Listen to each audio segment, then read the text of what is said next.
para que también en esta central puedan hacer llamadas los trabajadores, las trabajadoras y aclarar cualquier tipo de duda.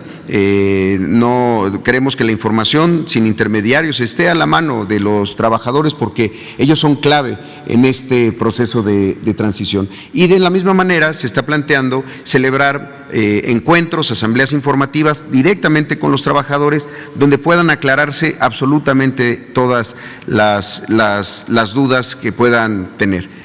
Para darnos una idea de cómo está funcionando esto, en el caso de Nayarit, como ejemplo, si podemos pasar a la siguiente, ¿qué es lo que nos encontramos en Nayarit después de este levantamiento?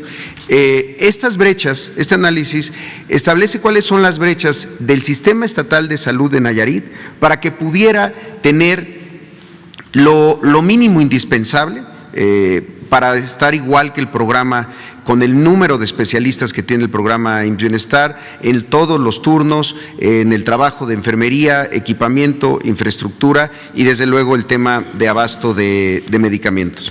Como pueden ver ahí, en el caso de Nayarit, encontramos un déficit de 1,629 trabajadores y trabajadoras, es decir, hacen falta contratar a 1,629 trabajadoras y trabajadores, ya contando incluso a los que están contratados de manera temporal, es decir, son plazas que no existen y que son necesarias para que los hospitales puedan operar en todos los turnos, matutino, vespertino, los 2 turnos que hay por la noche y también los fines de semana. De estos 1,629 trabajadores, 453 son la necesidad de médicos generales, también se están lanzando ya las convocatorias para identificar a estos trabajadores, muchos de ellos pueden ser también trabajadores que estuvieron durante la pandemia, médicos generales que se contrataron para la atención de COVID y que son candidatos a estas contrataciones. 68 médicos especialistas, 1,108 enfermeras. Además, en términos de infraestructura, insisto, esto es solo lo que hace falta para que las unidades que ya existen puedan operar de manera plena y eficiente, 12 unidades de cuidados especiales para neonatos, es decir, hay 12 hospitales que no cuentan con estas unidades que son claves para evitar muertes maternas y muerte infantil. Hace falta un quirófano, aunque en el caso de Nayarit, de 25 quirófanos que tiene el Sistema Estatal de Salud, 15 están funcionando. Esos que no están funcionando tienen que ver con falta de equipamiento. También una sala de expulsión, servicios de urgencia que no se cuentan en un hospital, 3 salas de choque, hacen falta 24 consultas de especialidad en la consulta externa, 15 peines de laboratorio, 3 residencias médicas y 66 ampliaciones de camas sensables. Además, en la parte de equipamiento se identificó la necesidad de 5 ultrasonógrafos, 16 unidades oftalmológicas, 16 unidades de anestesia intermedia, 5 ultrasonógrafos básicos, 16 campímetros computarizados, 16 unidades de anestesia básica, 32 ventiladores adulto pediátrico, 32 ventiladores para neonatos, además de 16 refractores automáticos, 80 carros rojos que son para las salas de choque en los servicios de urgencias también en el primer nivel, 16 esterilizadores de vapor para poder hacer los procesos de limpieza del instrumental, 48 cunas de calor radiante, 16 lámparas quirúrgicas que hace falta sustituir, 16 equipos de rayos X y 386 camas clínicas hospitalarias. Muchas de estas camas ya cumplieron su vida útil o están en camillas en la hospitalización, se necesita hacer esta inversión. Y además también en el primer nivel, que es instrumental más sencillo, pero igual de importante para la atención médica de primer nivel, 552 estuches de diagnóstico, 66 refrigeradores para vacunas, 261 esterilizadores de vapor, en fin, 261 estetoscopios de cápsula sencilla, fonodetectores de latidos fetales que hacen falta, 261, y camas clínicas adultas, 251. La siguiente, esto nos lleva a tener un cálculo de las primeras inversiones que hacen falta en Nayarit. Ahora, aquí hay que aclarar que en este caso también se está calculando el Hospital de la Mujer de Tepic, que es una obra que lleva mucho tiempo, tuvo problemas con la empresa constructora y ya hoy se está concluyendo la obra física y también el equipamiento. También se van a hacer falta sino equipar 30 camas de hospitalización de ese hospital, además de la unidad de cuidados intensivos neonatales. Si vemos, estas son las inversiones para el caso de Nayarit. En términos de la nómina adicional a la que ya se cuenta, insisto, esta es la nómina adicional para poder mejorar los servicios de salud. La nómina de médicos generales tiene un costo por los meses de abril a diciembre de 215 millones de pesos, la de médicos especialistas de 42 millones de pesos y la de lo que hace falta, el déficit de enfermeras, de 300 millones de pesos. Además de los 1.903 equipos de primer nivel, por un monto de 58 millones de pesos, los 716 equipos de segundo nivel, por un monto de 277 millones de pesos, ya contando el hospital de la mujer de Tepic y el equipo de segundo nivel 277. Además de otro equipamiento que hace falta de 113 millones de pesos para este hospital que les he mencionado. Además de 71 acciones de infraestructura para mejorar lo que ya se tiene. Muchas veces se pensaba que construyendo nuevos hospitales se mejoraba el sistema de salud, cuando se tenían hospitales que no estaban operando plenamente. Se trata de una inversión de 1.438 millones de pesos para Nayarit en esta primera etapa, para poner los hospitales y las unidades de primer nivel al 100 en estos aspectos.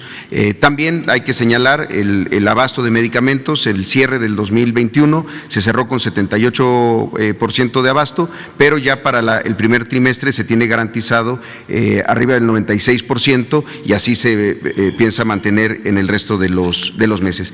Solamente para finalizar, tenemos algunos, ¿por qué se necesitaba intervenir en Nayaritas? Estos son algunos ejemplos de lo que se encontró en el levantamiento. Este Hospital de la Mujer, que inició su construcción en 2005 y no ha podido atenderse un parto en ese lugar. Había que intervenirlo en todos los aspectos, desde lo jurídico y ahora la obra física y el equipamiento. El Hospital Integral de Tuxpan es una obra que está detenida desde el año 2021 y que también se incorporó a este diagnóstico. O el quirófano del Hospital Mixto Jesús María, además un hospital extraordinario, que de los primeros que empezaron a incorporar temas de medicina tradicional, partería, pero que tiene hoy un quirófano inhabilitado por daños en el hospital que no han sido atendidos. La siguiente, también hay zonas de atención en este mismo hospital que están en un deterioro importante, o el Hospital Básico Comunitario de Las Varas, que esto era muy común, hospitales básicos comunitarios de 12 camas que se instalaban, pero nunca llegó el equipo. Entonces, pues la población ahí tenía un quirófano, pues sin el equipo que hace falta. O de Hospital Puente de Camoatlán, que también el quirófano pues ahora está siendo utilizado para almacenar equipo y no para realizar cirugías. Entonces, esa es la intención, ese es el trabajo que nos ha encomendado el presidente López Obrador y que se ha hecho con todo el equipo de salud, con todo el sector salud, desde el diseño y la actualización de este modelo de atención integral a la salud, el enfoque preventivo que es clave y desde luego la incorporación de trabajadoras y trabajadores con mucha vocación que van a hacernos falta para levantar el sistema de salud estado por estado. Es cuanto por mi parte, señor presidente. Gracias.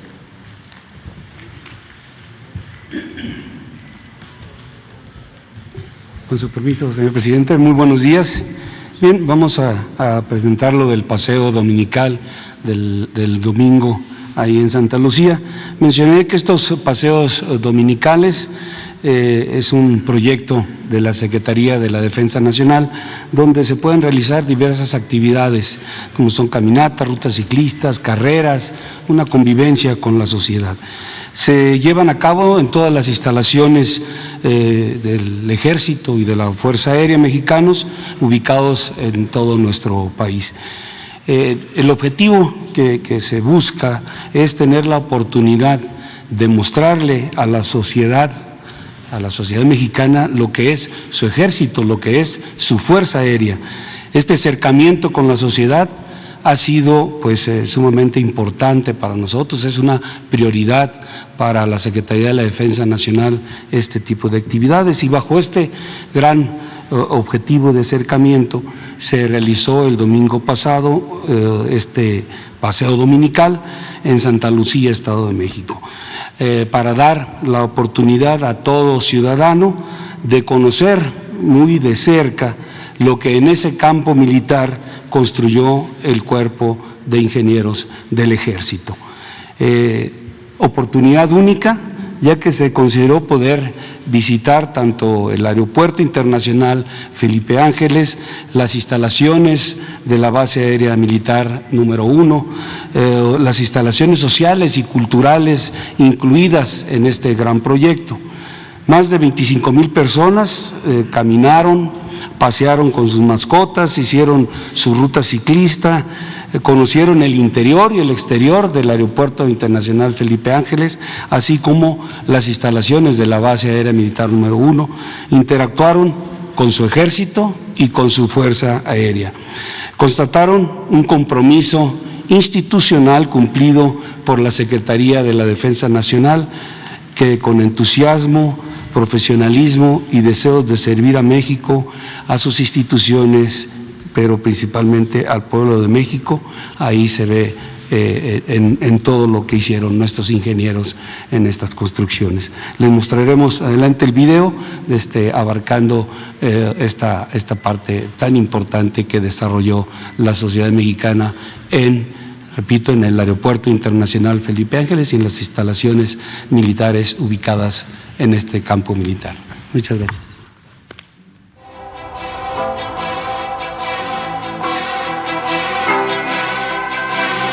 Como parte de las actividades de acercamiento social, el 13 de marzo de 2022, la Secretaría de la Defensa Nacional llevó a cabo una ruta ciclista y un paseo dominical en las instalaciones de la Base Aérea Militar número 1, Santa Lucía, Estado de México.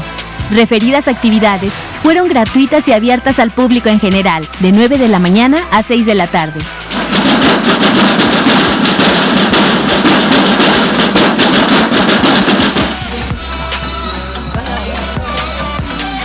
Se contó con la asistencia de 25,258 participantes, de los cuales 16,553 realizaron el recorrido en bicicleta y 8,705 a pie. Se instalaron módulos con las siguientes actividades interactivas: pista de adiestramiento canino, mini pista del soldado, exhibición de vehículos blindados, simulación con paracaídas. Durante el recorrido de 24 kilómetros, los visitantes pudieron observar la Plaza Mexicana, la Glorieta Monumental, la pista central, plataforma militar de la base aérea, el tren Olivo, el tren histórico cultural, el Museo Kinametsin, el Museo Militar de Aviación, la torre de control, la plataforma de servicios del aeropuerto y el centro comercial. Fue muy moderno las instalaciones, se siente mucha seguridad, yo me siento bien tranquilo aquí, dando la vuelta. Pues sigan adelante, aquí se ve mucho progreso, mucha tecnología y hay que seguir, yo creo que en ese sentido. La verdad es que están impresionantes, se escuchan muchas cosas en las noticias, pero ya hasta que estás aquí te das cuenta de la inmensidad. La verdad es que vale mucho la pena este recorrido, gracias al gobierno de que nos dio la oportunidad de venir a conocer las instalaciones. Está de primera, de verdad, primer mundo. Un lugar muy bonito, ya estuvimos también en el Museo Paleontológico, el Museo del Mamut. Los visitantes manifestaron su asombro por el esfuerzo realizado para materializar el proyecto, que permitirá a México disponer de un aeropuerto de clase mundial y con espacios modernos, mencionando además que tuvieron la oportunidad de disfrutar en familia las actividades programadas. Los visitantes a la Base Aérea Militar número 1 disfrutaron de la convivencia y sano esparcimiento. Gracias por tu asistencia.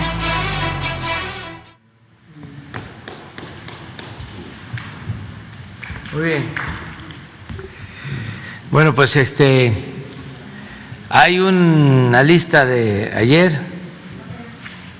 A ver si terminamos. Son 6 compañeras y compañeros. Empezamos con Nancy Flores.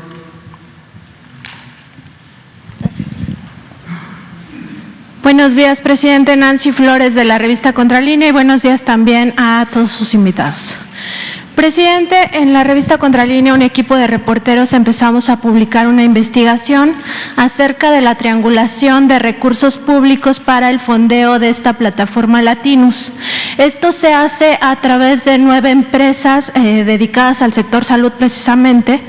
Son 9 farmacéuticas ligadas también al político priista, a familiares del político priista Roberto Madrazo Pintado, específicamente a su hijo y a su yerno.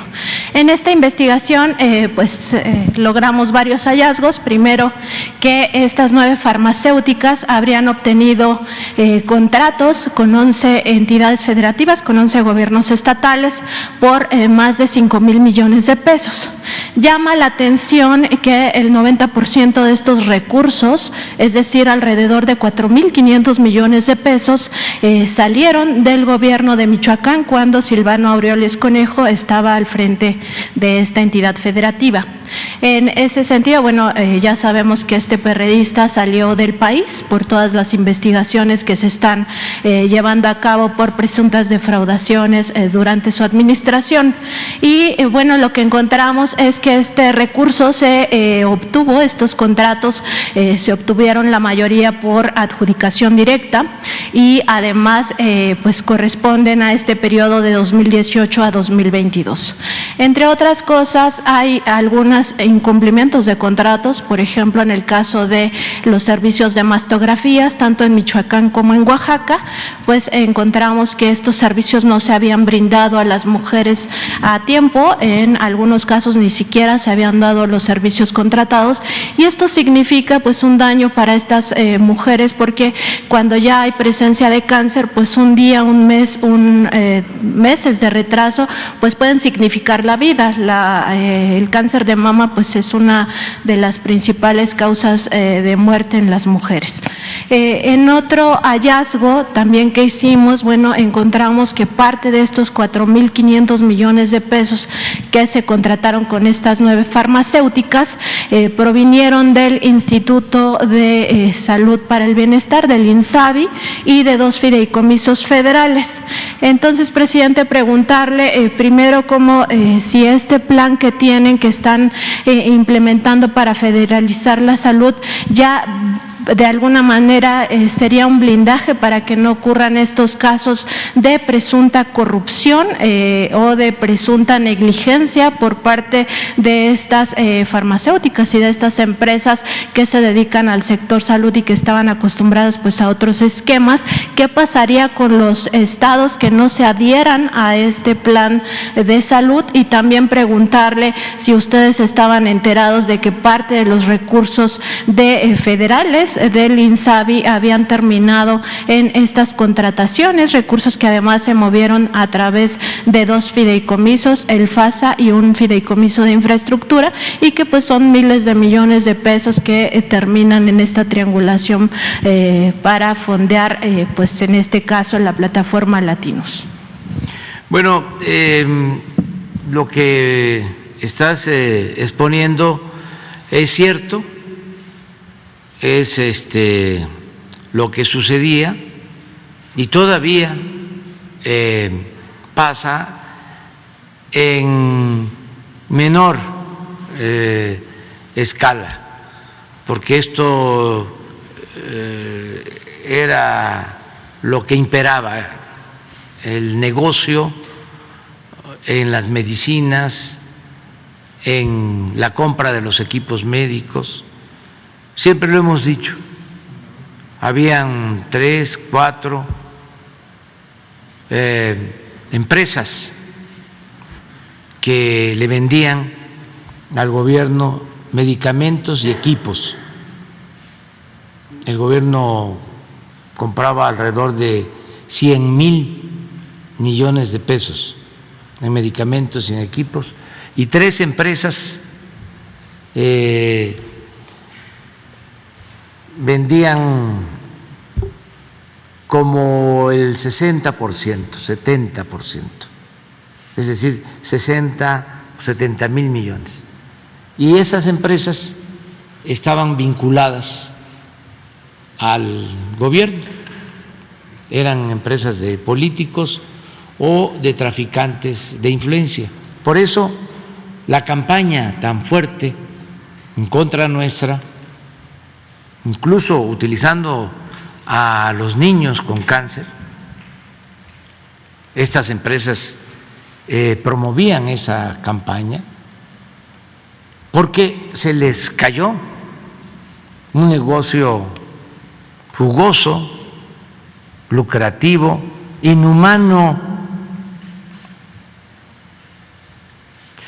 Y a partir de que ya no pudieron seguir haciendo ese negocio, porque se abrió la compra de medicamentos a países extranjeros, tenían todo controlado en México, no se podían comprar medicamentos en otros países, solo se le tenían que comprar los medicamentos a ellos, a este grupo de intermediarios, de distribuidores de medicinas y de equipos. Entonces, nos costó muchísimo acabar con este monopolio, porque estaba muy enraizado, como un cáncer. Y tenía protección de medios de información. Entonces, los protegían los medios, los apoyaba desde luego el gobierno, desde mero arriba. Había indicaciones para apoyarlos. Y una vez que tomamos las decisiones de enfrentarlos, empezó la reacción, la ofensiva. Recuerdo que desde antes de llegar a la presidencia nos reunimos para ver cómo estaba el marco legal y encontramos de que no se podían comprar medicamentos. Por eso hicimos un convenio con la ONU para que nos ayudara en la compra y en la transparencia de las adquisiciones de medicamentos. Y ahora estamos comprando medicamentos en todos los países del mundo, estamos ahorrando mucho. Sin embargo, la campaña, no solo de los niños que no tenían sus medicamentos, sino del desabasto de medicamentos, todo esto apoyado, repito, por los medios. Una vez que empezamos, se intensificó la campaña, ya no solo para cuestionar lo que estábamos haciendo en materia de salud, sino ya para cuestionar al gobierno. Y de ahí viene lo de Loret de Mola,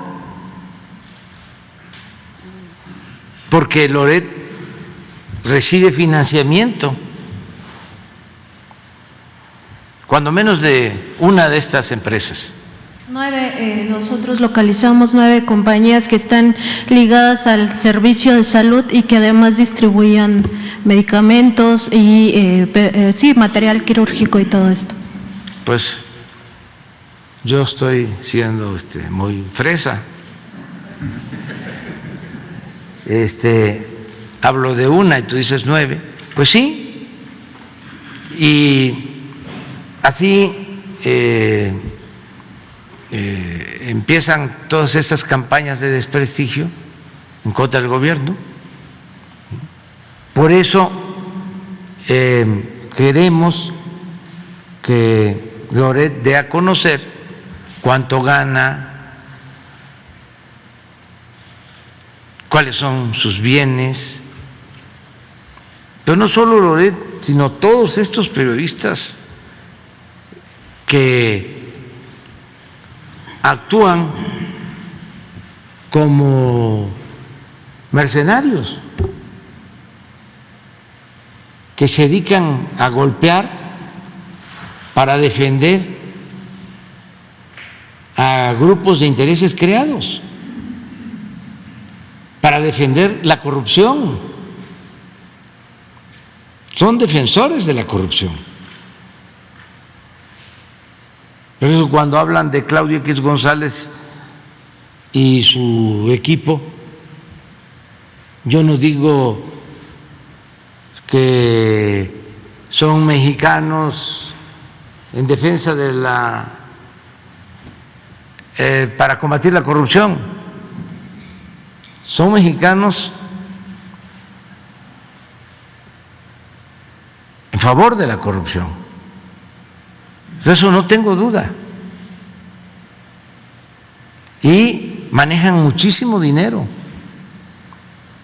porque están muy molestos, enojados, porque se les acabaron los negocios jugosos que hacían al amparo del poder público. Saqueaban, robaban, con la complicidad de la mayoría de los medios de información, con honrosas excepciones para no generalizar. Por eso los periodistas honestos, con ética, se deben de sentir muy orgullosos.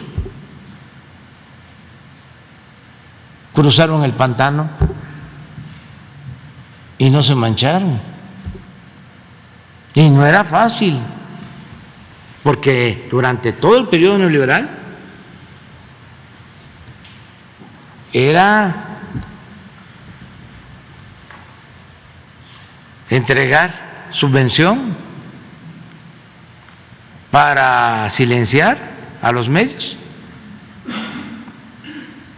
con la máxima de obedecer y callar, aplaudir y callar. Y hubieron los que resistieron, que no cayeron en la tentación. Esos merecen todo nuestro respeto. Pero otros se volvieron inmensamente ricos, mansiones, departamentos en el extranjero, hasta yates, periodistas que recibían y siguen recibiendo dinero para defender al régimen de corrupción, de injusticias, de privilegios. Por eso sigo convocando a que todos demos a conocer nuestros bienes. Yo tengo menos bienes que esos periodistas. Si comparo lo que tengo con la gente más humilde, soy un potentado. Pero si comparo lo que tengo con lo que poseen algunos periodistas, pues soy pobre, porque es increíble lo que tienen. Y no estoy hablando de las empresas, ahí sí soy del grupo que más quiero, el de los de pobreza extrema, en comparación con los machuchones, ¿no? Aunque no todo el que tiene es malvado. Hay gente que ha hecho su patrimonio con esfuerzo y trabajo y de conformidad con la ley y merece respeto. Y el empresario que invierte y corre riesgos y genera empleos merece respeto. Nosotros estamos en contra de la riqueza malavida, del influyentismo, de la corrupción, de este tipo de cosas. Antes no solo estos periodistas famosos, los corruptos en general, no perdían ni siquiera su respetabilidad, hasta se les ponía de ejemplo. En algunos casos se le decía a los hijos: estudia para que cuando seas grande seas como don fulano, un reverendo ladrón. El cambio ahora es no permitir eso, estigmatizar la corrupción. Nada de que es delincuente solo el que se roba una bolsa, una cartera, el que se roba un cilindro de gas, el que se roba la ropa que quedó tendida en el patio, el que se roba un pavo, una gallina. Así era antes, ratero. Y los delincuentes de cuello blanco, los grandes ladrones, repito, ni siquiera perdían su respetabilidad. ¿Y cuánto daño le han hecho al país? Entonces, por eso hay que seguir insistiendo. Y no me enoja de que nos ataquen. Tengo un escudo protector, mi autoridad moral, y eso me da autoridad política, y por eso los puedo enfrentar. Si no, ya me hubiesen hecho papilla o minilla de peje. Presidente, en este caso también el tema es que, dos contratos se incumplieron, uno de ellos precisamente en Michoacán, que tiene que ver con esta empresa Movimedical, SADCB. En ese caso se había contratado un convoy de mastografías y no dieron el servicio, y en el caso de Oaxaca, pues incluso la Auditoría Superior de la Federación reportó ya un daño patrimonial por 16 millones de pesos, porque tampoco se dieron los servicios de mastografías a las personas que debían de obtener este estudio médico. Y en el caso de Michoacán, ese contrato era por 400 millones de pesos. Entonces, preguntarle si basta con esta federalización del sistema sanitario para que se evite que en el futuro los gobiernos caigan en este mismo digamos, pues contubernio o posibles hechos de corrupción, y qué va a pasar con los estados que no se adhieran a este sistema de federalización. Es muy importante tu pregunta. Yo desde hace tiempo sostengo que si acabamos con la corrupción, terminamos de desterrar la corrupción, y en especial la corrupción en el sector salud, con el mismo presupuesto nos alcanza para mejorar la infraestructura de salud, tener los centros de salud, los hospitales bien equipados, los 3 turnos de médicos, de especialistas, que ahí es donde vamos a tener más problemas, porque estos tecnócratas irresponsables y corruptos abandonaron la educación pública y no tenemos los médicos que requiere el país. Y el déficit mayor está en los especialistas, pero estamos buscando la forma de que no falten los médicos, los especialistas, y vamos a tener todas las medicinas. Y me preguntaban que si va a ser gratuito solo el cuadro básico. No, gratuidad completa en medicinas, en estudio, en todo lo que tiene que ver con la salud, garantizar el derecho a la salud.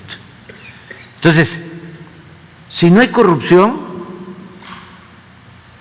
alcanza el presupuesto. Ya tenemos además los recursos para este plan. Claro, estamos hablando con los gobiernos estatales y ya la mayoría ha aceptado la federalización, porque esto significa que esos 2 fideicomisos a los que haces mención se mantengan, pero el recurso se traslade para el financiamiento del plan de salud. O sea, tendríamos que llevar a cabo una modificación a la ley de coordinación fiscal y como vemos que eso no se va a hacer pronto y puede obstaculizarse su trámite por nuestros adversarios que están en el no a todo. Entonces, sin necesidad de esa reforma a la ley de coordinación fiscal, solo con un convenio que firmen los gobiernos estatales, en donde esos recursos los van a transferir al Fondo para el Financiamiento del Plan Nacional de Salud, con eso basta. Lo que ya aceptó el gobernador de Nayarit y otros gobernadores, pero me dio mucho gusto que el doctor Miguel Ángel Navarro fue el primero en decir: yo participo en la federalización de la salud, porque esto va a significar un mejor servicio de salud para el pueblo de Nayarit, y así va a ser en todos los casos. Y si hacen falta recursos, los tenemos, no va a haber ningún problema. Ahora, nada por la fuerza, todo por la razón y el derecho. Es voluntario, lo mencionó en su exposición Zoé. Si hay estados que no quieren participar, pueden continuar con el mismo sistema de que se les entreguen los recursos de las participaciones federales para salud. Cuando hablas de que en estas empresas el INSABI utilizó recursos, es que se los entregó al estado de Michoacán. Claro, sí, son las participaciones y sí, se entregaron directamente por el INSABI y por estos 2 fideicomisos. Sí, y porque tenemos la obligación de entregarles los fondos para que ellos atiendan la demanda de salud, y ellos ya contratan a las empresas.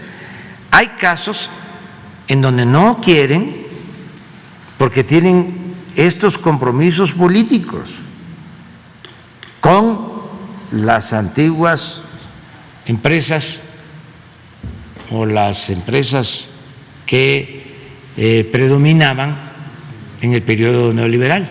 Entonces quieren seguir comprándoles a las mismas empresas y tienen pues acuerdos, hay componendas, pero en la medida de que va a ir federalizándose el sistema de salud, nos vamos a ir dando cuenta quiénes no van a participar, y ya los ciudadanos de esos estados estoy seguro que van a pedir cuentas, que informen quién está vendiendo los medicamentos, a quién le compran los equipos.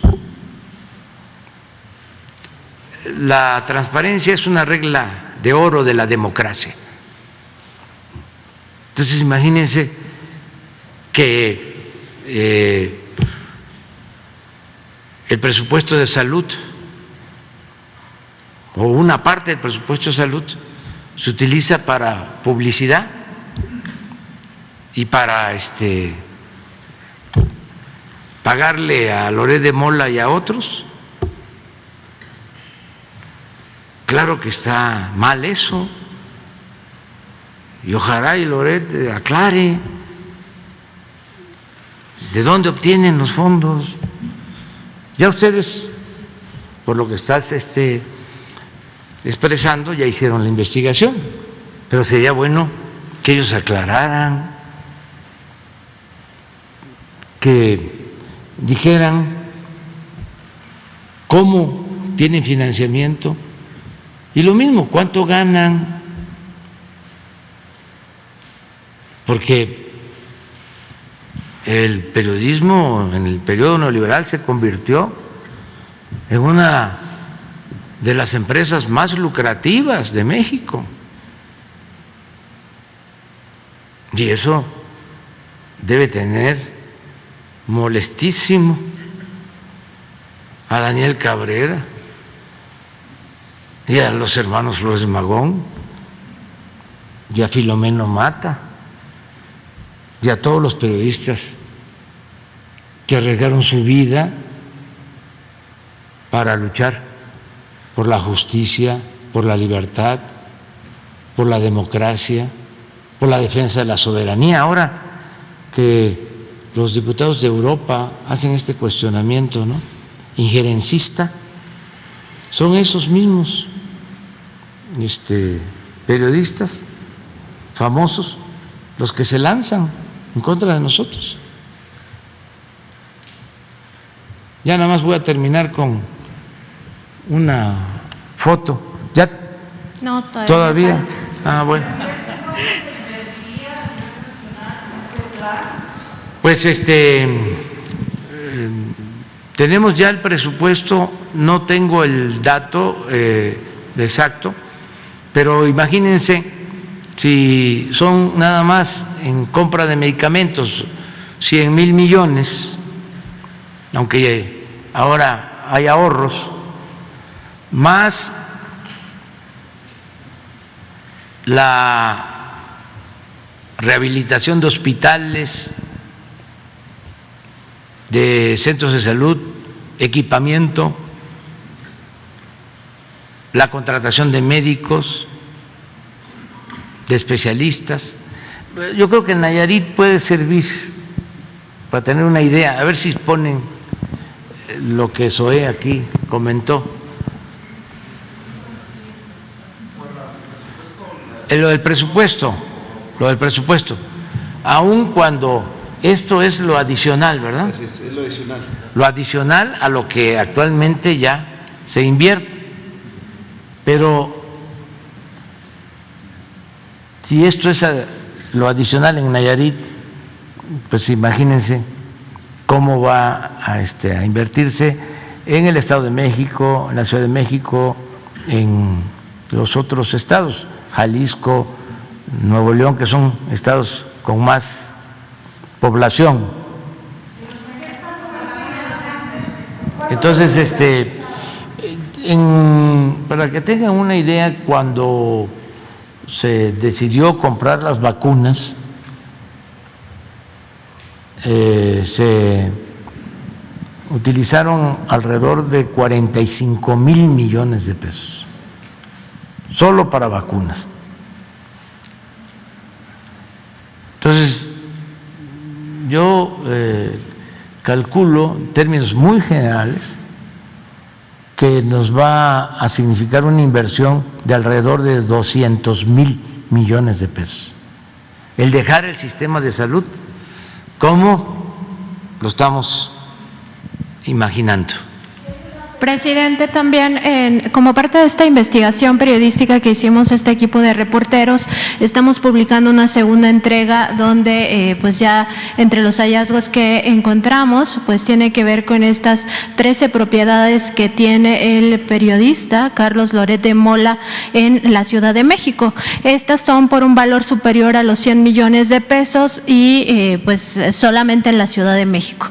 En este sentido, presidente, el gran periodista de guerra, Ryszard Kapuscinski, un periodista polaco que ya falleció, en su libro Los cínicos no sirven para este oficio, decía que no existen los periodistas ricos, que cuando una persona tiene la aspiración de obtener riqueza, de generar riqueza, pues tiene que buscar otra profesión, porque en el periodismo lo que indica que haya dueños de medios o directivos o opinadores o reporteros ricos, significa que detrás de eso hay corrupción. Y no puede haber sectores abstraídos de la fiscalización de la sociedad. Hay 4 principios básicos de ética periodística que no pueden ser, que no podemos renunciar a ellos, son irrenunciables. Uno de ellos es la búsqueda de la verdad, el otro es la independencia, el otro es la responsabilidad social y el otro tiene que ver también con la honestidad. Cuando un periodista renuncia a estos principios, en realidad, a uno de estos principios, en realidad está renunciando a todos. Y no puede ser posible que un día seas ético y al otro día no.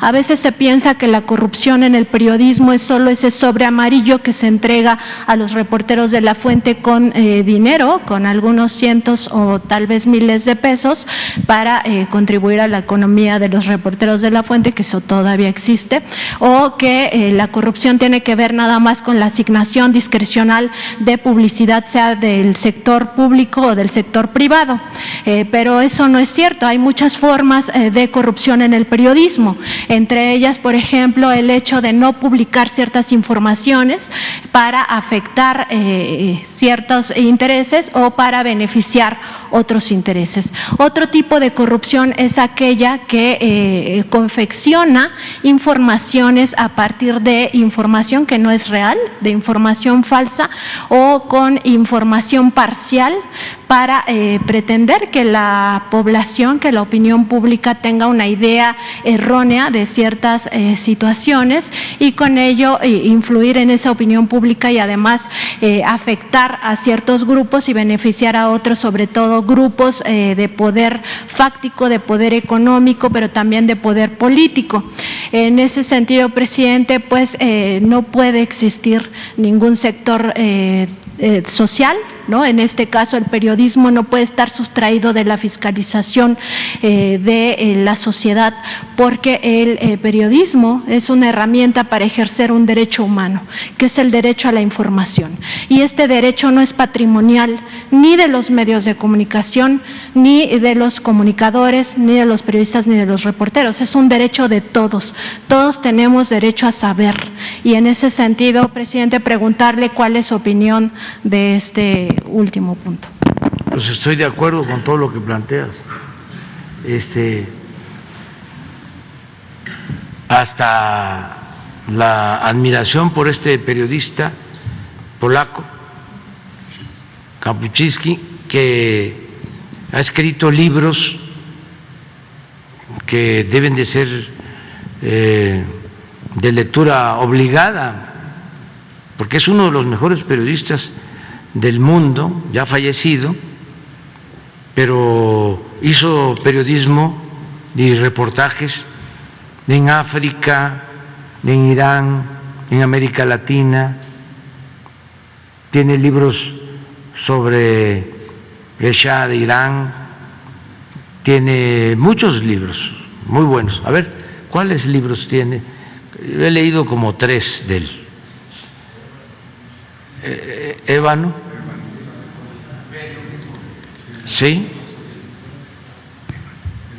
Y ese de los cínicos no sirven para este oficio, donde habla precisamente del periodismo y de los principios éticos. Sí, sí, de primera, como periodista.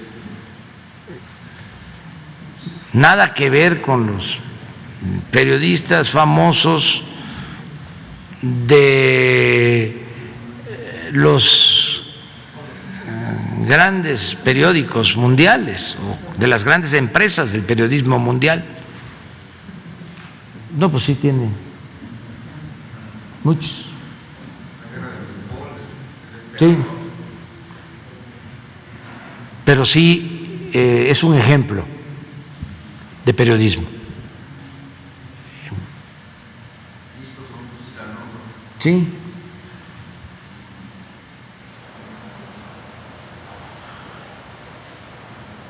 Y yo espero que, bueno, hay muchas mujeres y hombres jóvenes que están formándose y haciendo un nuevo periodismo en México. A partir de esto, no hay periodismo que trafica, negocia la libertad de expresión. Utilizan la libertad de expresión para negociar, para traficar. No usan la libertad de expresión para defender causas justas, defender al pueblo. Nosotros nunca vamos a perseguir a ningún periodista, ni vamos a reprimir a nadie. No le voy a pedir nunca al director de un periódico, porque además eso es inmoral, el que quite a un periodista incómodo. No. Ahora que no aparecía Loret,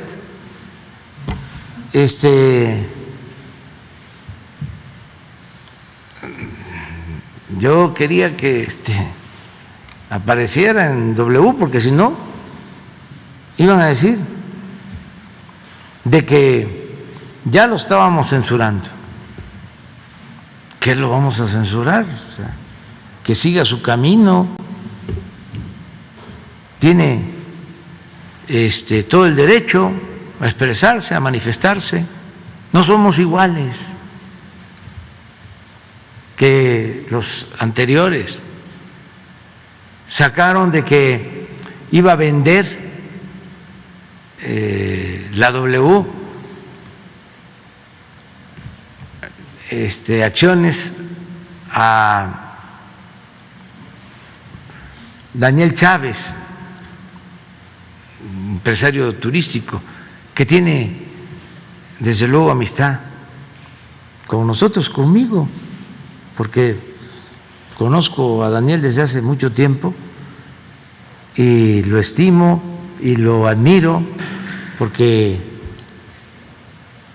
de abajo llegó a ser el empresario de turismo en México más exitoso. Es el que más divisas aporta con sus hoteles, y viene de la Agrícola Oriental de Iztacalco. Entonces, claro que es mi amigo, pero es una gente recta, un empresario ejemplar, y empezaron a decir, ya va a comprar la W y va a correr a Loret de Mola. No, creo que hasta lo aclaró Daniel, que no tiene que ver nada, y nosotros no queremos que los toquen ni con el pétalo de una rosa, igual cuando Ciro, que no salía, Gómez Leiva,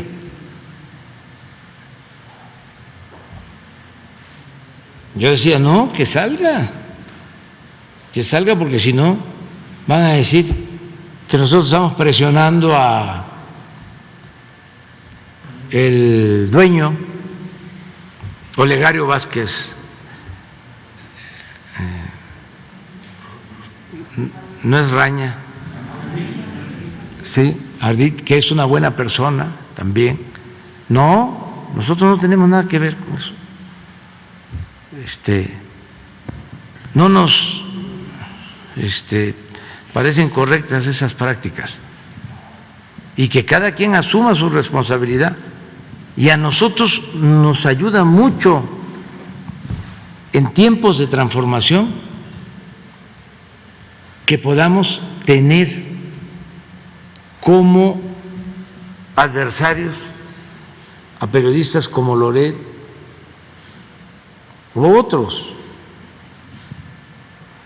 porque siempre hablo de que nuestra labor como dirigentes, de dirigente, es de concientización, es informar, es orientar, es concientizar. Acuérdense que la cuarta transformación es revolución de las conciencias, y si no existieran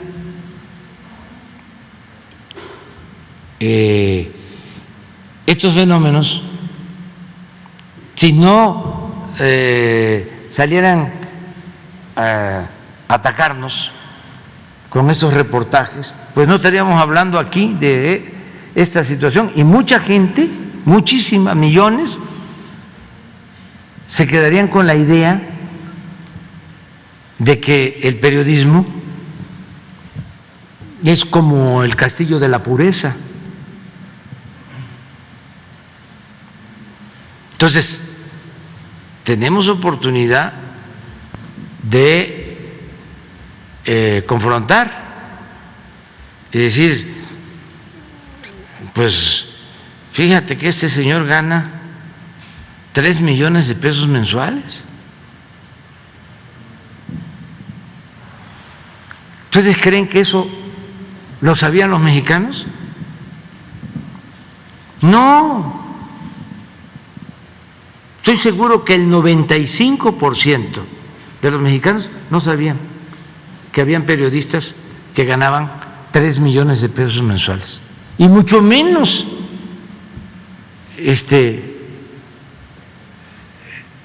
llegan a imaginar que hay periodistas, eso sí, que actúan en Estados Unidos y en México, que ganan 15 millones de pesos mensuales.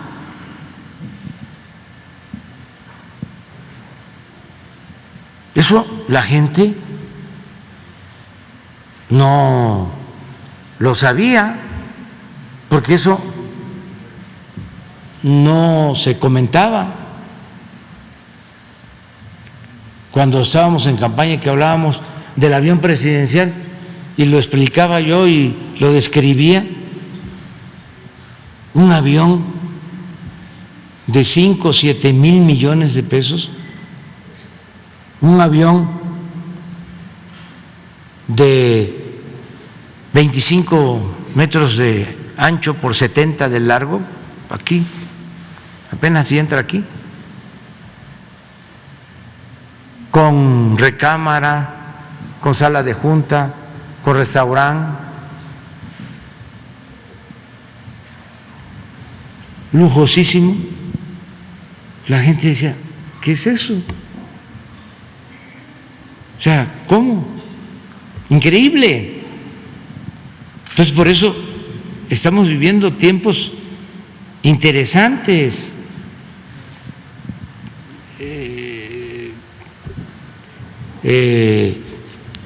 Tiempos de mucha transformación, momentos estelares en la historia de México. Entonces todo esto ayuda, y no es un asunto de tener enemigos, no quiero tener enemigos, no tengo ni quiero tener enemigos, pero esos son adversarios, y hasta les ofrezco disculpas, porque imagínense si esto no cambia, que me entiendan, que comprendan que no podemos seguir igual y que defendemos millones de mexicanos el derecho a vivir en una sociedad mejor. Y eso es todo. Y también no son pocos, no es nada más Loret o Calderón, por mencionar a dos personas, son millones, son como 25, 30 millones con pensamiento conservador. Ese es mi cálculo. Son millones, y no solo en México, en todo el mundo. Estos del Parlamento Europeo, la mayoría conservadores, muy dominados por el pensamiento conservador. Hay una coincidencia entre Kapuscinski y otro gran periodista que se llama Ignacio Ramonet respecto de cómo los medios de comunicación, el gran problema de los medios de comunicación en el mundo, no solamente en México, convirtieron a la información en una mercancía sujeta a las reglas del mercado. Y esto ha dado pie pues a montajes como lo que ya sabemos del caso Florence Cassés y también del montaje de la niña Frida Sofía. Ya al margen de toda esta pregunta, presidente, y aprovechando que está aquí el maestro Zoe Robledo, preguntar si va a ser posible o no que se haga pública la denuncia que se presentó en 2020 por parte del IMSS por este crimen de Estado en el que incurrió Felipe Calderón con el caso de la guardería ABC. Muchas gracias. Ramonet es francés, ¿no? Es español, pero radicado en Francia, sí. Sí, es el que le hizo la entrevista a Fidel. Sí. Sí. Sí. Muchas gracias. Y efectivamente, a partir de que se hizo esta pregunta y el 10 de marzo se ratificó aquí por Nancy Flores de Contralínea, se había publicado ya un comunicado conjunto junto con la Secretaría de Gobernación. Y sobre todo tenemos que guardar muchas partes porque hay una denuncia y lo que pretendemos es, a final de cuentas, que ésta llegue a buen fin y que la Fiscalía pues continúe el trabajo que ha estado haciendo. Solamente un par de antecedentes. El 12 de febrero del 2020 se presentó esta denuncia con elementos probatorios y lo más importante de señalar es que se ampliaba una visión integral y mucho más sólida que dio pie a que la Fiscalía originara una carpeta de investigación. Lo digo porque previamente se había presentado otra denuncia que la verdad pues era muy endeble, era prácticamente un hecho que iba a ser rechazada. Ahora, ¿cuáles son los elementos que además son elementos públicos sobre la denuncia? ¿En qué nos basamos para esta nueva denuncia? Primero, el voto de minoría del ministro Arturo Saldívar con la investigación que realizó la Suprema Corte de Justicia en el año 2009 sobre violaciones graves a derechos humanos. Y es importante recordar esto. La Corte, en la Constitución, podía realizar investigaciones, asumirse como si fuera el Ministerio Público y realizar una investigación de esa forma. Y le invirtieron y dispusieron de personal para una investigación sobre el caso ABC. El problema fueron que, primero, ese voto, esa investigación del ministro Saldívar, pues fue votada en contra en ese momento. Solamente 3 ministros acompañaron al ministro Saldívar y se rechazó. Pero no se quedó así. El entonces presidente, Felipe Calderón, presentó una iniciativa de reformas a la Constitución para quitarle esa facultad de investigación a la Suprema Corte de Justicia. Es decir, fue la última vez que la Corte pudo hacer una investigación. Desafortunadamente, la investigación no derivó en un voto y en una sentencia. ¿Y por qué era importante el resultado de la investigación de Saldívar?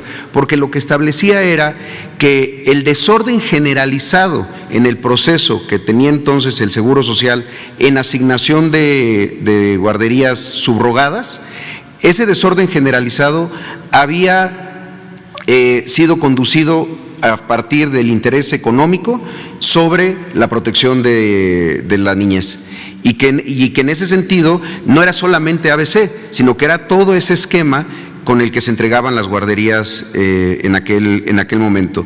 Lo que hicimos fue atender a nuevos criterios, al principio de exhaustividad, y por eso hay nuevos aspectos y nuevas perspectivas en relación con los procesos de adjudicación, de contratación, de prestación y supervisión de servicio de las guarderías, y por eso hay también nuevos actores de los que, y además, bueno, el IMSS nunca había presentado una denuncia por parte del Seguro Social, habían sido las denuncias de los propios padres y madres de los niños que terriblemente perdieron la vida. También esta denuncia, y son datos también públicos, consideró lo que señaló también la recomendación 49-2009 de la Comisión Nacional de Derechos Humanos. Es una recomendación que está pública y que también construyó esta propia la denuncia. En este momento nosotros, el papel del Seguro Social debe seguir siendo colaborar con la autoridad ministerial, coordinarnos a fin de poder brindar toda la atención y toda la información que posea el Seguro Social. Sin embargo, sí es importante decir, no se pueden dar más detalles por la reserva que establece el propio el Código Nacional de Procedimientos Penales, porque es una denuncia penal. Entonces, creemos que es importante en este momento esperar a los resultados que nos pueda dar la Fiscalía. Ha habido avances, ha habido también detenciones, pero cualquier cosa que se pueda decir, pues puede ser en beneficio de las personas que fueron denunciadas. Entonces, creo que los elementos fundamentales es la identificación de cuáles fueron los criterios del ministro Saldívar, que desafortunadamente la Corte votó en contra, y también los de la propia recomendación de la Comisión Nacional de Derechos Humanos. Gracias, presidente. Nada más, porque ayer hablé es que hay un abogado que es el asesor de Claudio X González para los amparos en contra de José Ramón Cosío. ¿Ese no estuvo cuando esta votación?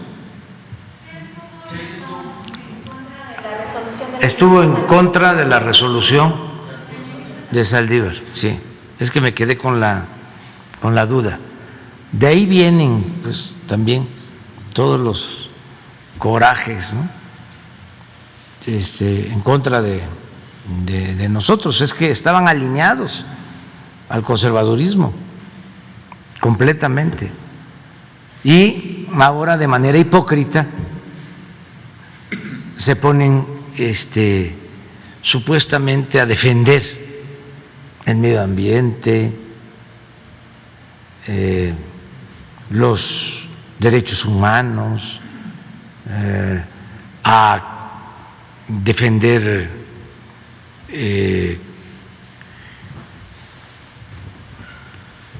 el no permitir la corrupción, y son gentes sin autoridad moral. Pero bueno, hay libertades en nuestro país, y afortunadamente también existe la mañanera. No creo que se atrevan a censurarnos, ¿no? ¿Ustedes creen que se atreverían?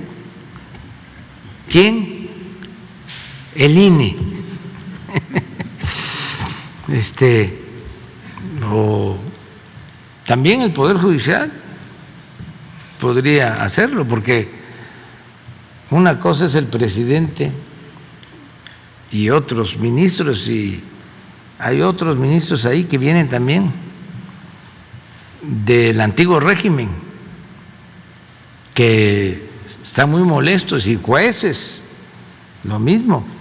No todos, afortunadamente, pero en fin, vamos a seguir ejerciendo nuestro derecho a la réplica. Juan Antonio Salinas, de Tijuana. Sí, presidente, buen día.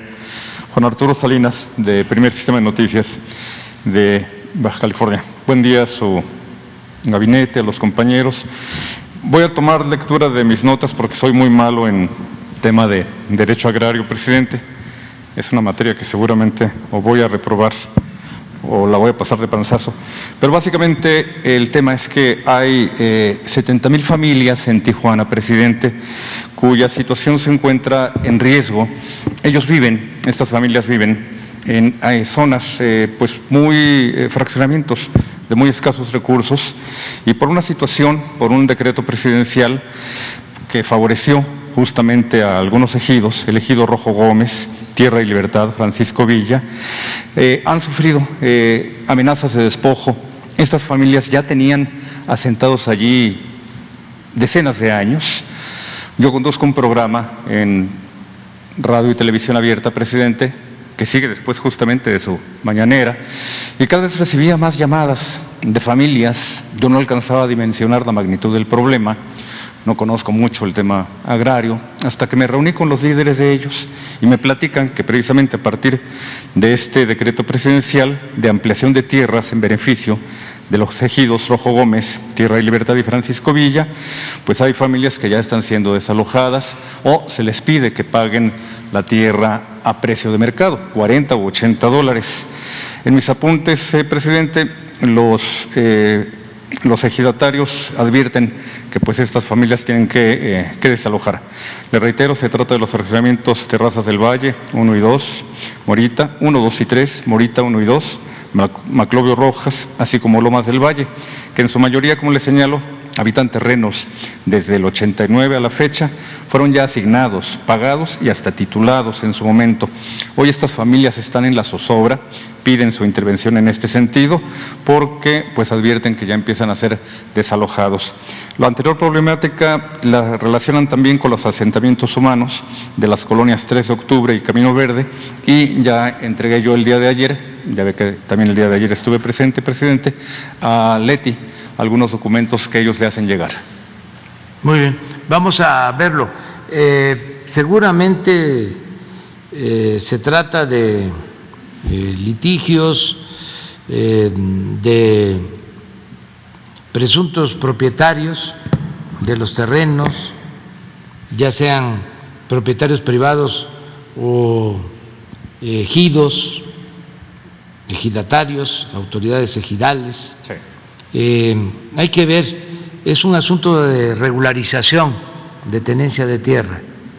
Esto es parecido o puede ser como lo que sucede en la famosa colonia Colosio, en Playa del Carmen, que se fueron asentando en predios, en todo un terreno, que es ahora ya el centro de Playa del Carmen, y sin embargo una familia reclamaban la propiedad y legalmente obtuvieron reconocimiento de parte de las autoridades, y luego se hizo fideicomiso con el gobierno del Estado. El caso es que hasta ahora, con el apoyo también del gobierno del Estado, estamos regularizando y ya estamos entregando escrituras a los poseedores de los predios, quienes tienen la posesión legítima desde hace mucho tiempo, y esto les da mucha tranquilidad. Es algo de lo que debe de hacerse ahí. Hay que investigar cómo está la situación legal y nosotros ayudamos a través de la Secretaría de Desarrollo Urbano, que tiene que ver con la regularización de la tenencia de la tierra.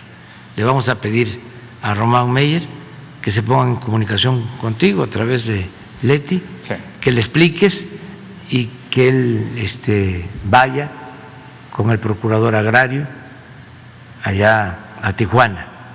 Él sabe, ya debe tener antecedentes porque ha estado trabajando allá, sí, precisamente en colonias populares. Ha estado trabajando.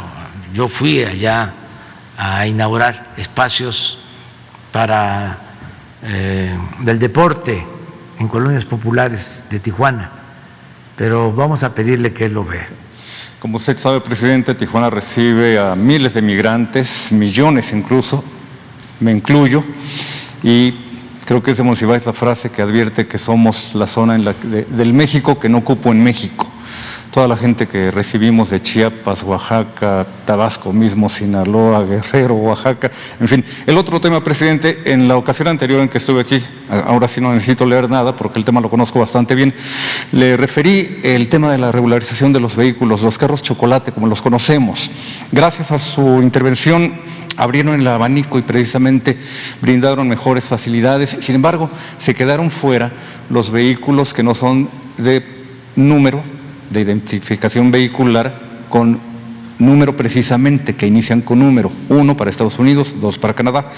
Hay vehículos que inician su VIN, su número de identificación vehicular, con letra, que son vehículos asiáticos, que son vehículos europeos. Igualmente, estos fueron adquiridos en territorio estadounidense y se calcula que son un 20-30% de personas las que poseen estos vehículos que se van a quedar fuera de un esquema de regularización. No es un tema de privilegios, presidente. El día de ayer que yo me quedé, pues después de lo que usted me planteó, yo me desplacé por la ciudad con 20, 30, 40 pesos, una cuestión por el estilo, fácilmente. En Tijuana y Mexicali, que tienen las tarifas más caras de transporte público de todo el país, una familia debe destinar 300 o 400 pesos al día para poder movilizarse, trabajo y escuela, excluyendo diversión. Por eso le reitero, presidente, el tema del transporte en Baja California es vital y estas familias le piden también ser consideradas. Incluso hay quienes ya hasta les ofrecen amparos porque señalan que hay una regularización que sea pareja para todos y advierten que no es una importación, lo cual sí tendría en el cajón solamente vehículos que estuvieron en el Tratado de Libre Comercio, los países firmantes del Tratado de Libre Comercio, OITEMEC, pero que también le piden que estos vehículos sean incluidos.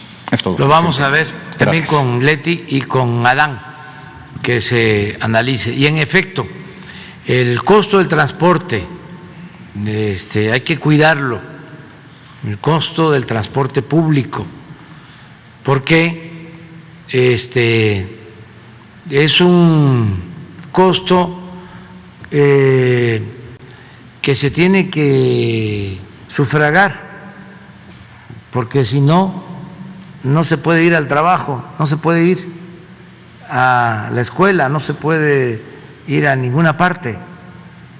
Fíjense que cuando está mal la economía familiar, cuando no alcanzan los ingresos, lo que se sacrifica primero, y por eso tenemos que garantizar que mejoren los ingresos, porque lo que primero que se sacrifica cuando hay crisis en la familia es el gasto de alimentación, en alimentación. O sea, se consume menos alimentos, menos tortillas, sí, pero el transporte no. Ese es fijo. Y en efecto, aquí en la Ciudad de México es una de las ciudades en donde cuesta menos el transporte público.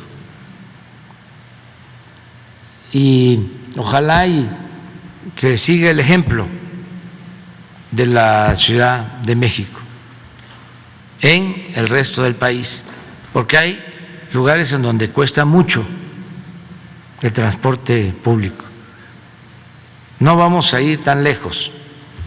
En el Estado de México, los que vienen a trabajar a la ciudad destinan una cantidad considerable en transporte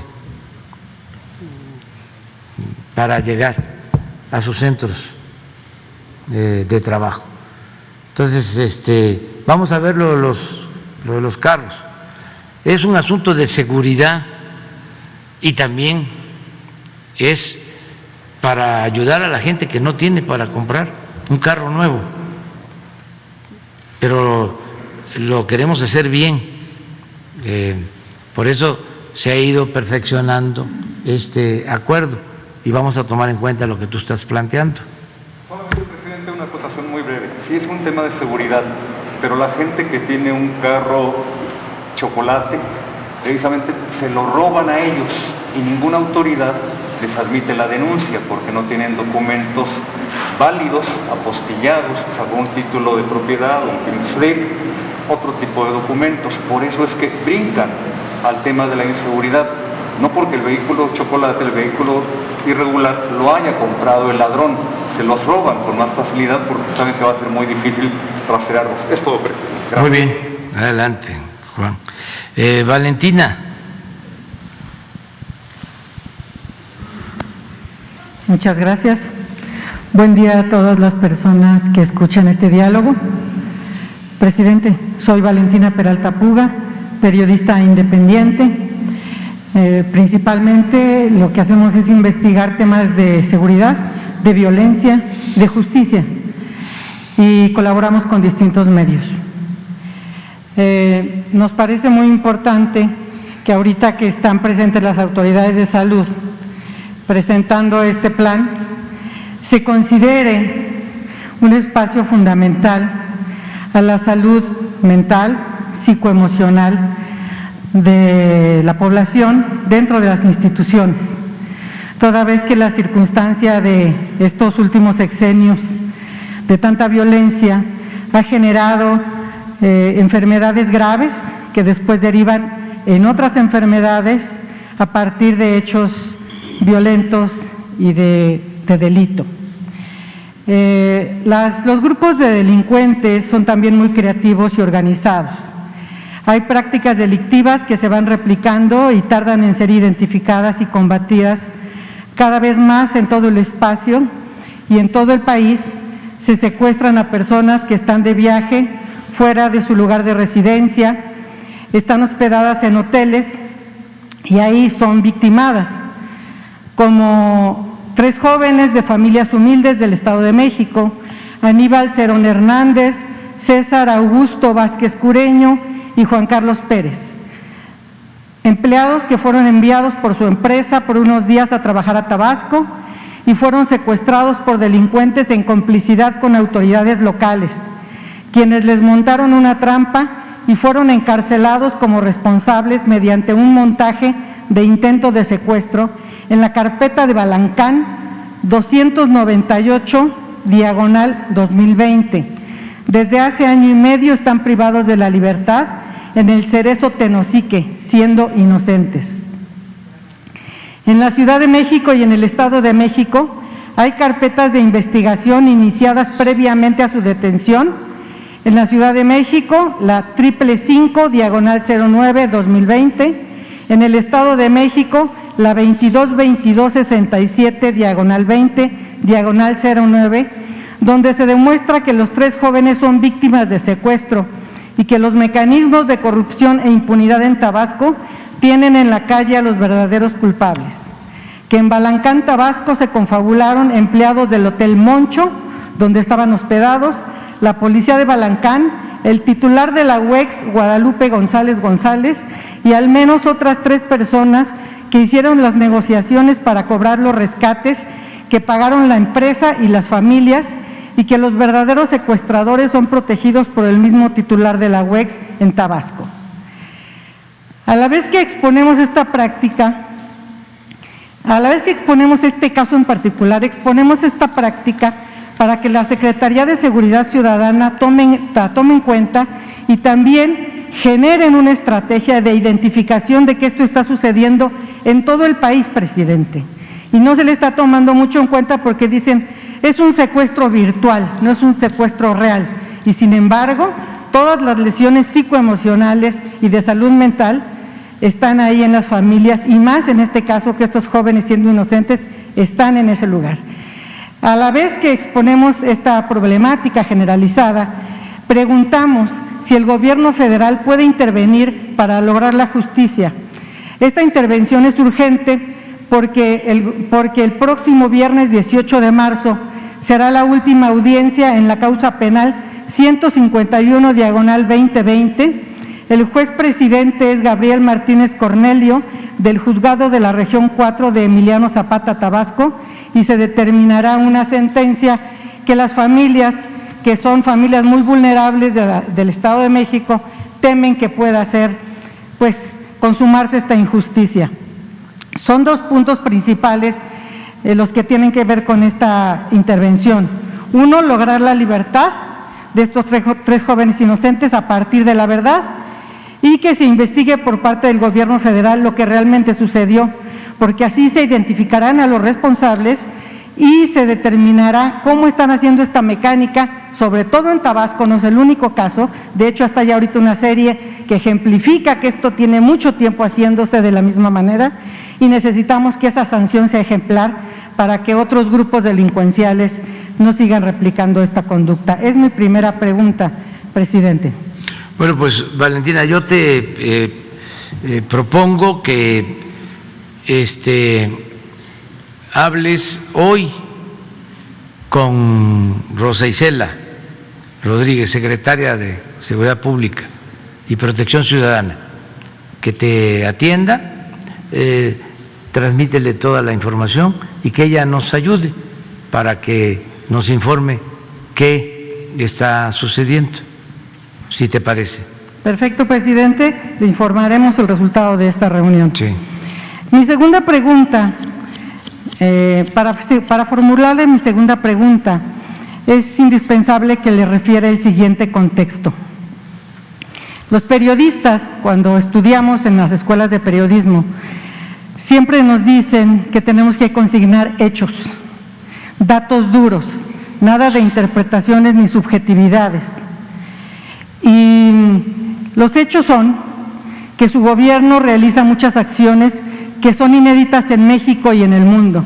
Por ejemplo, usted y su gabinete inician juntos diariamente antes de amanecer sus actividades. No hay ningún referente en el mundo de un gobierno que haga lo mismo. Por otro lado, la libertad de expresión que depende del gobierno federal es total. Muestra de esa práctica diaria es esta reunión, es este diálogo, donde podemos realizar preguntas libres que nadie verifica antes sobre temas de interés general que son respondidas por usted sin un apuntador ni asesores que le estén preparando las respuestas como ha sido siempre en los sexenios anteriores. Esos son hechos, no son conjeturas. En estos 3 años su gobierno ha enfrentado la pandemia con vacunas gratuitas para toda la población. Ha hecho rifas y ventas de bienes para beneficiar a las comunidades más pobres. Ha construido escuelas, hospitales, bancos, caminos, otorgado becas y apoyos. Entre muchas acciones más, ha recuperado miles de millones de pesos que antes evadían grandes empresas, por lo que hoy su gobierno, sin endeudarse con el extranjero, cuenta con recursos adicionales para destinarlos a los asuntos más importantes y urgentes, como el que hoy le preguntamos, y que tiene que ver también con esta salud mental y psicoemocional de la población en general y de las víctimas en particular. Presidente, con hechos, como lo decimos, se constatan los múltiples esfuerzos realizados hasta ahora por su gobierno. Sabemos que un sexenio es insuficiente para resolver todo lo acumulado en casi 40 años. Por eso, se atiende lo más importante. Y usted, durante sus cientos de conferencias matutinas, ha repetido muchas veces que lo más importante siempre son las personas, lo humano, la felicidad de los gobernados. En México hay al menos 100,000 seres humanos que están dados por desaparecidos y más de 53,000 personas encontradas sin vida, de las que se desconoce su identidad y han sido abandonadas en fosas comunes. Muchas personas dadas por desaparecidas están en esos espacios forenses atrapadas y nuevamente desaparecidas en una crisis de incapacidad, ineficiencia e ineficacia de los gobiernos locales. Sabemos que desde el inicio de su gestión, la atención a la búsqueda de personas desaparecidas es una de sus prioridades. Es evidente que el subsecretario Encinas y la titular de la Comisión Nacional de Búsqueda, Carla Quintana Osuna, han impulsado con total entrega y compromiso incontables acciones de búsqueda e identificación, que incluye el otorgamiento de más de 1,000 millones de pesos en subsidios federales a las entidades federativas para fortalecer las acciones de búsqueda locales, la construcción de algunos centros regionales de identificación humana, pero, presidente, hacen falta más esfuerzos, sobre todo en materia forense. Ahora que usted es el presidente y la mayoría de las entidades federativas son gobernadas por la 4T, están dadas las condiciones para buscar realmente, sin simulaciones. En otras condiciones, nadie nunca más lo va a hacer. Hoy es el momento de las familias de personas desaparecidas. En los 3 años que quedan de su mandato, es tiempo suficiente para lograr avances concretos en esta tragedia que los anteriores presidentes provocaron y por ello se negaron a reconocer. Hoy esos grupos que en su momento protegió, armó y empoderó García Luna, siguen desapareciendo a seres humanos en México. En este mismo salón, presidente, usted recibió a las familias que buscan a sus seres amados y se comprometió con ellas en repetidas ocasiones a que no habría límite de recursos, que su gobierno destinaría todo lo necesario para atender y enfrentar este fenómeno atroz y buscarlos con todos los medios a su alcance. Por eso, presidente, es indispensable hoy atender de forma inmediata la crisis forense con el enfoque de búsqueda masiva con fines de identificación. Los gobiernos locales tienen acumulado el rezago de al menos 53,000 seres humanos sin vida y sin identidad en fosas comunes y servicios forenses que no se perician por falta de recursos y de voluntad política, ya que hasta ahora la facultad de identificación corresponde a las fiscalías.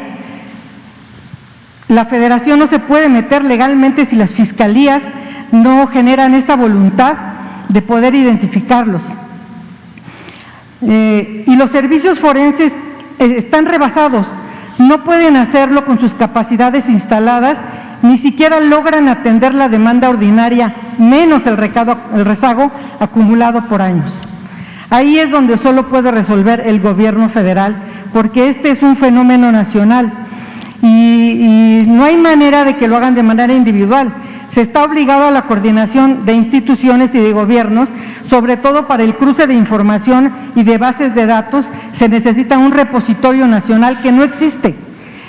Se puede empezar con las entidades federativas donde se cuenta con toda la voluntad política y humanitaria, como por ejemplo en la Ciudad de México, donde la jefa y el secretario de Gobierno han mostrado compromiso incondicional con el tema y además se necesita con urgencia, porque en la Ciudad de México hay más de 14,000 personas en las fosas comunes del Panteón de Dolores y en el Instituto de Ciencias Forenses hay miles de muestras biológicas archivadas sin procesar, no se les ha obtenido el perfil genético, siguen pendientes por falta de recursos, por lo que no se puede realizar una confronta y saber si las personas que están dadas por desaparecidas y están siendo buscadas por sus familias, las tienen sepultadas en su fosa común.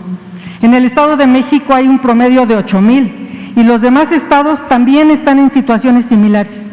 La única forma de resolver es actuar con la intervención decidida del gobierno federal, ahora que usted es el presidente. La pregunta es si usted destinará los recursos suficientes para realizar las propuestas que el subsecretario Alejandro Encinas ha hecho públicamente desde el año pasado y consisten en construir un Centro Nacional de Identificación Humana, porque hay regionales, pero si no tenemos una base de datos nacional no podemos confrontar. Un Centro Nacional de Identificación Humana para que desde la CEGOP se articule la coordinación pericial y cotejo de datos que debe ser nacional. Y el resguardo de estas personas también debe estar bajo este enfoque federal, así como impulsar y fortalecer la intervención del Mecanismo Extraordinario de Identificación Forense, conocido como MEIF, que ya inició su operación hace pocos meses, mediante el grupo coordinador integrado por 7 personas expertas. Son 2 iniciativas, presidente, que de iniciarse este año con la Fuerza Federal, permitirán a miles de personas desaparecidas regresar a sus casas en pocos meses. Lo único que necesitan para realizarse es la instrucción presidencial para destinar los recursos y la gestión política en las entidades federativas, al menos en las gobernadas por Morena. Si hay un tema, presidente, que une a toda la población en México, más allá de filias y fobias, es donde todas las personas desean que las familias encuentren a sus seres amados desaparecidos. A lo mejor no vamos a encontrar a todos, porque algunos estarán fuera del alcance, pero estos 52,000 seres humanos están ahí en las fosas, sabemos dónde están, solamente están esperando que la cerrazón de las fiscalías se haga a un lado y se privilegie lo humano. Le preguntamos, presidente, si además de impulsar la especialización de las fiscalías y las comisiones de búsqueda locales, usted apoyará estas iniciativas que propone el subsecretario Encinas, y también aunado a esta pregunta, puede convocar a este espacio al subsecretario Encinas, a la comisionada Quintana y al grupo coordinador del MEIF para que expongan a toda la población a detalle la importancia y alcance de las propuestas y sus planes. Bueno, pues te propongo algo, Valentina. Mira, el jueves es el informe de seguridad. Van a estar aquí todos los miembros del gabinete. Va a estar Rosa Isela, que para el jueves informe sobre lo de Balancán, lo de los jóvenes que van a ser sancionados o no. El viernes hay tiempo, de ahora al jueves, para que ella investigue, se ponga de acuerdo contigo y nos informe aquí sobre ese asunto. Y lo mismo te propongo que el jueves, después de tu amplia exposición, venga Alejandro Encinas el jueves con Carla y que nos digan qué están haciendo y qué más se puede hacer para identificar cuerpos de desaparecidos. Te adelanto que no hay ninguna limitación económica. Ellos lo saben, que para estas necesidades, estas demandas tan justas y humanas, no hay límite en cuanto a presupuesto. Tenemos recursos para atender estas demandas, pero ya, según tengo información, se está trabajando. Sin embargo, si hace falta más, de acuerdo a lo que tú estás planteando, que el jueves nos planteen qué necesitamos hacer para aprovechar este tiempo que nos falta, que no son 3 años, son 2 años y medio, porque estoy contando los días. Ahora resulta que tenemos que avanzar,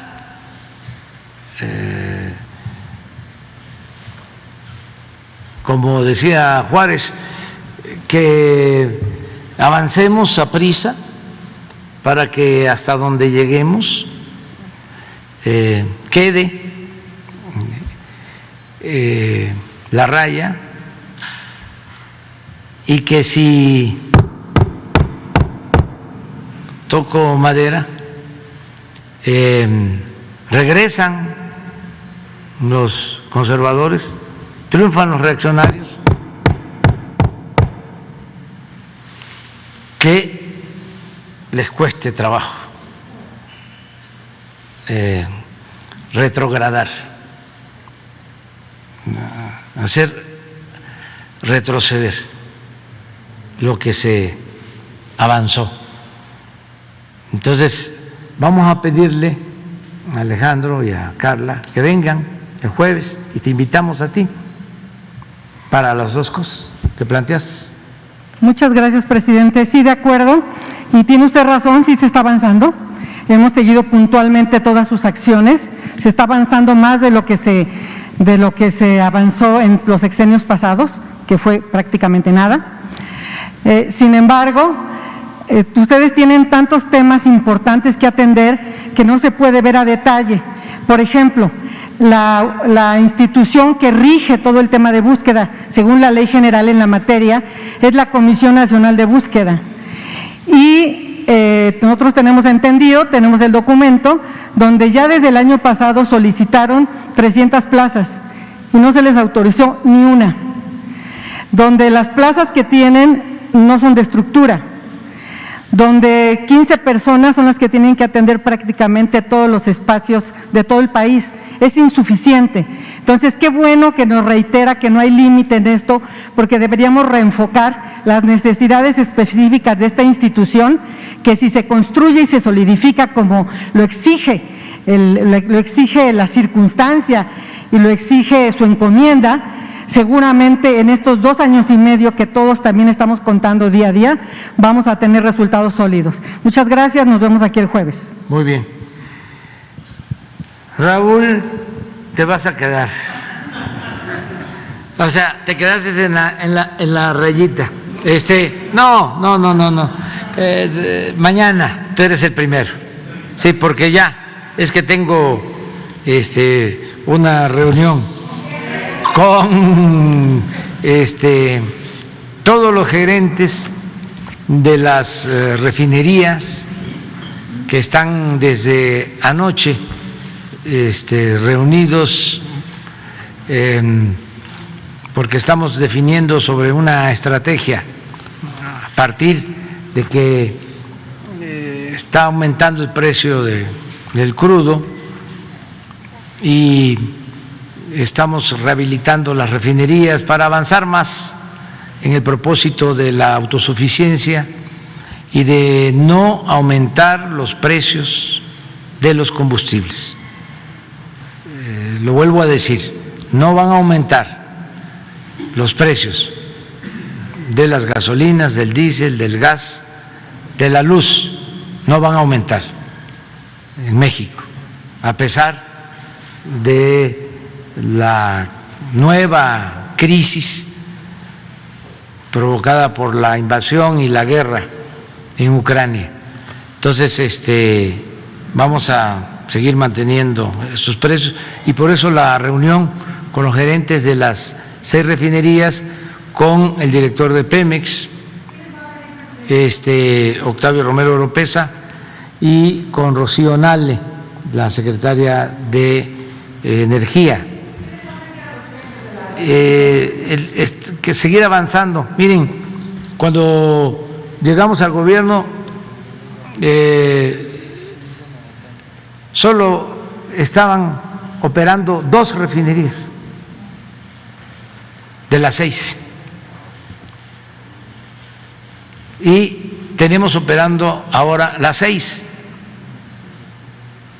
y estamos ahora operando al 76% de su capacidad y lo que queremos es mejorar su capacidad productiva, producir más gasolinas, más diésel y también menos combustóleo.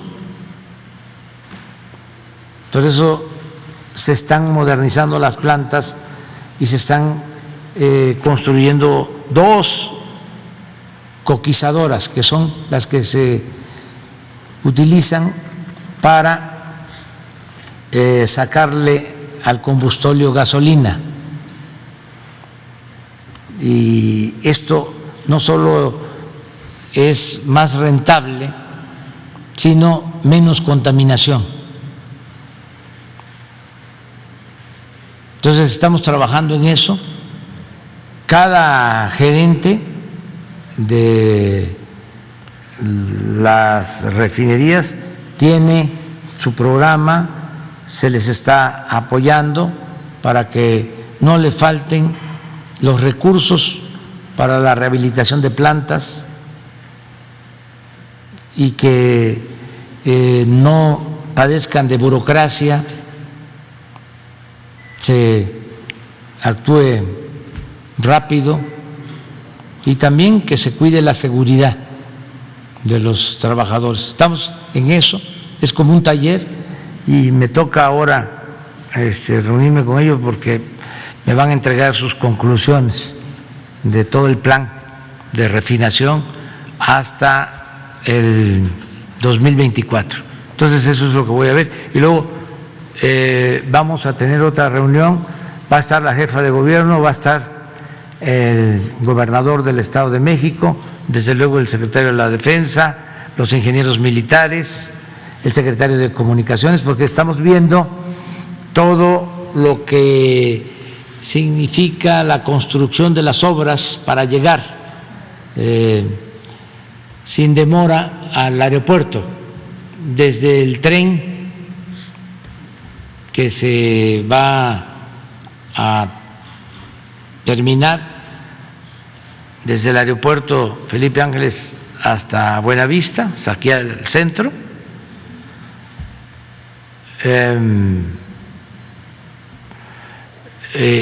la ampliación de la autopista México-Pachuca a 8 carriles,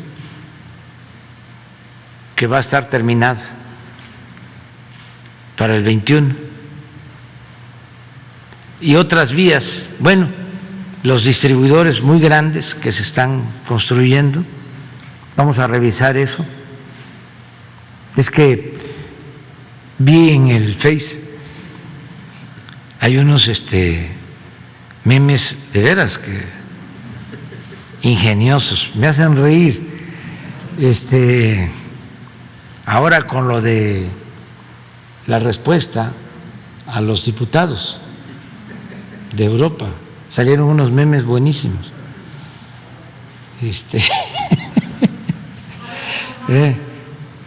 Pues me gustó más uno donde estoy con Jesús, así.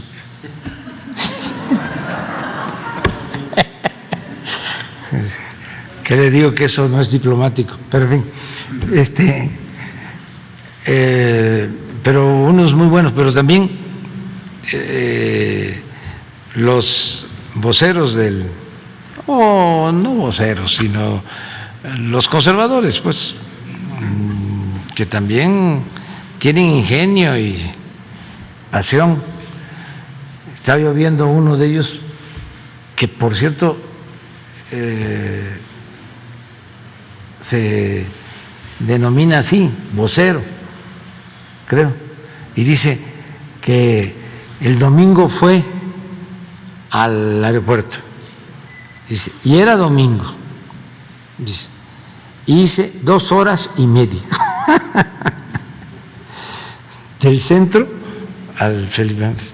Pues yo creo que se perdió el vocero, pero estamos procurando acortar el tiempo, la distancia. Acuérdense ustedes que se quería hacer el aeropuerto en Tizayuca. Hubo un debate si era Texcoco o Tizayuca. Y muchos, yo era jefe de gobierno y pensaba que era mejor Tizayuca y no el lago. Después es que me di cuenta de que existía la base aérea de Santa Lucía con más de 2,000 hectáreas. Entonces está más cerca que Tizayuca.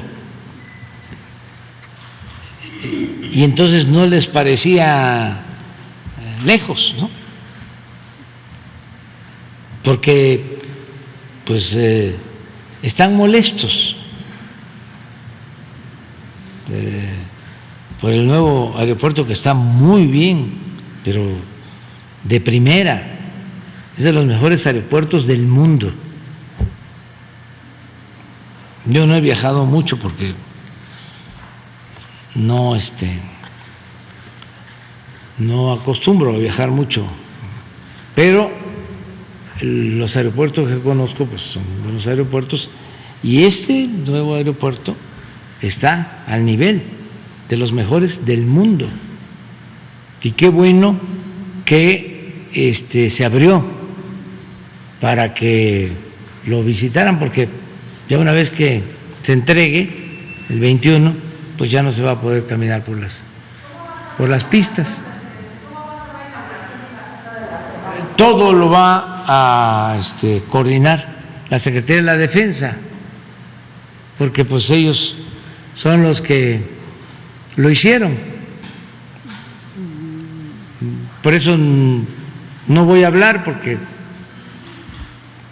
si no me van a querer cepillar los del INE. Vamos a estar el día jueves, el viernes, nos vamos el jueves en la tarde a Minatitlán. Sí, va a haber reunión de seguridad mañanera y conmemoración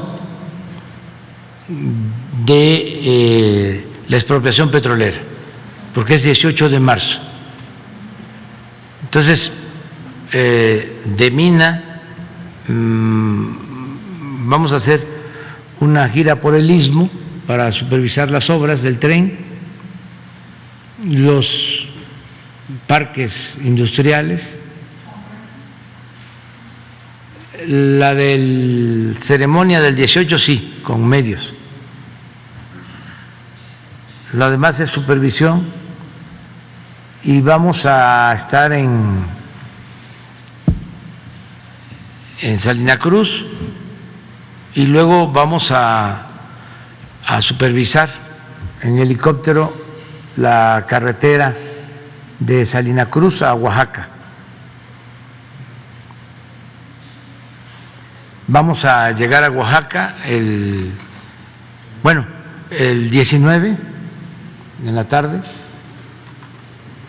Se está haciendo ya un acuerdo en dos comunidades, Sola de Vega y Coatlán, para resolver un problema de mucho tiempo que ha costado incluso vidas por límites de tierra. Son 10,000 hectáreas en disputa y ya parece que hay un acuerdo. Vamos nosotros a ayudar a las dos comunidades, a los dos pueblos, para que se consiga la paz, y también porque por ahí pasa la carretera nueva que se está construyendo de Oaxaca a Puerto Escondido. O sea, son dos carreteras muy importantes. Oaxaca, el Istmo, que va a cortar la distancia también en 2 o 3 horas. O sea, se va a hacer de Oaxaca a Ixtepec o a Juchitán o a Salina Cruz o a Tehuantepec 2 horas, 2 horas y media. Y también de Oaxaca a Puerto Escondido 2 horas, 2 horas y media, que ahora se hacen 5, 6, hasta 7 horas. Entonces, con esas dos carreteras, entonces vamos a firmar un acuerdo, que eso es el día sábado. El domingo voy a la Sierra Juárez y voy a estar en Guelatao. Sí, vamos a tener una reunión con las autoridades de Guelatao. Voy a poner una ofrenda, a ofrecer disculpas porque no vamos a poder estar el 21. Estamos un día antes, el domingo, en Guelatao. Viajamos a México y me voy a dormir a Santa Lucía, al aeropuerto, al nuevo hotel. Ahí voy a dormir para estar temprano en la mañanera que se va a llevar a cabo en Santa Lucía, en la mañanera, y ahí va a ser también la conferencia el lunes. Y luego de la conferencia ya se entrega por parte de la Secretaría de la Defensa el aeropuerto. Yo no voy a hablar, nada más van a haber invitados, ustedes, así, a todos los medios, todos ustedes están invitados, ¿sí? Todos están invitados. ¿Cómo no van a estar invitados ustedes si siempre están aquí haciendo su trabajo? Es el domingo.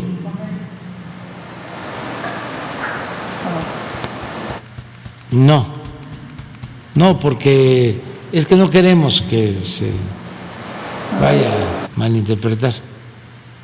Nada más, pero lo del 18 sí, y desde luego lo del aeropuerto, sí, que están invitados. Tengo entendido que sí. No, va de invitado especial, como van a ir otros invitados especiales. Pero sí lo tenemos que invitar, o lo debemos invitar, porque él ganó. Puede ser que no le parezca a algunos o a muchos, pero él legalmente es el dirigente del Sindicato de Trabajadores Petroleros y tiene que estar ahí, porque el general Cárdenas, cuando expropia el petróleo, lo hace a partir de una denuncia de los trabajadores petroleros por las condiciones en que estaban o los tenían las compañías petroleras extranjeras. Entonces, es el sindicato petrolero el que motiva, impulsa y ayuda a sacar adelante la industria petrolera nacional, porque se fueron los directivos y técnicos extranjeros y antes de irse lanzaron la maldición de que no íbamos a poder los mexicanos sacar adelante la industria petrolera y que íbamos a ir a buscarlos de nuevo, a pedirles que regresaran.